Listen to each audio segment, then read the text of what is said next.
लक्षात घेऊन गँगवर पुणे भयमुक्त महाराष्ट्र या संकल्पनेतून पुराश्रमीच्या 10 आरोपींनी गुन्हेगारी जग सोडून चांगले जीवन जगण्याचा संकल्प केलाय। गुन्हेगारीपासून परावृत्त होऊन सामाजिक बांधिलकी जोपासत गुन्हेगारांनी चांगले जीवन जगता यावं यासाठी माजी पोलीस अधिकारी भाऊसाहेब आंधळकर यांनी पुढाकार घेतलाय।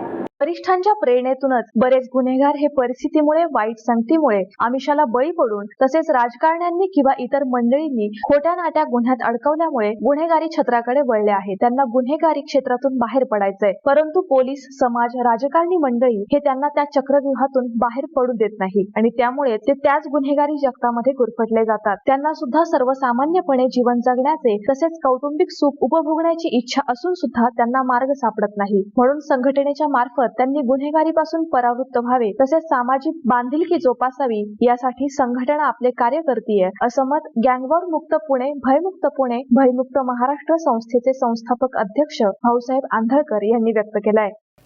आज या ठिकाणी समाजामध्ये चुकीच्या कारवाईमुळे किंवा खोटी नाटी नावं घालून गुन्हेगार काही लोक बनवले जातात।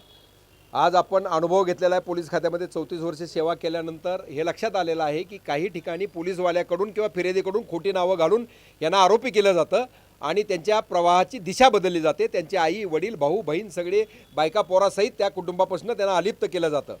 वास्तविक पाहता यांना कुठंतरी दिशा देण्याचं काम कोणीतरी केलं पाहिजे, परंतु हे जे थोडे भटकलेले जे काही लोक आहेत यांना जर आपण दिशा द्यायचं काम केलं तर ते मुख्य प्रवाहामध्ये समाजामध्ये येऊ शकतात, चांगलं वर्तन करू शकतात, गुन्हेगारी जगत सोडू शकतात।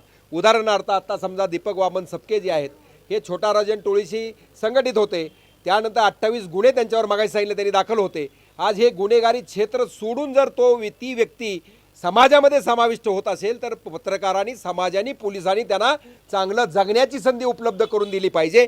ती गँगवॉर मुक्त पुणे, भयमुक्त महाराष्ट्र या संकल्पनेतून आम्ही हे साध्य करण्याचा प्रयत्न करत आहोत। या ठिकाणी आम्ही 100 लोकांना जरी या ठिकाणी आणलं, त्यातले 40-50 जरी सुधारले तरी समाजासाठी काहीतरी आम्ही केलं याचं आम्हाला म्हणजे समाधान लाभेल। या दृष्टिकोनातून आम्ही त्यांना गुन्हेगारी प्रश्न परावृत्त करण्याचा प्रयत्न करत आहोत।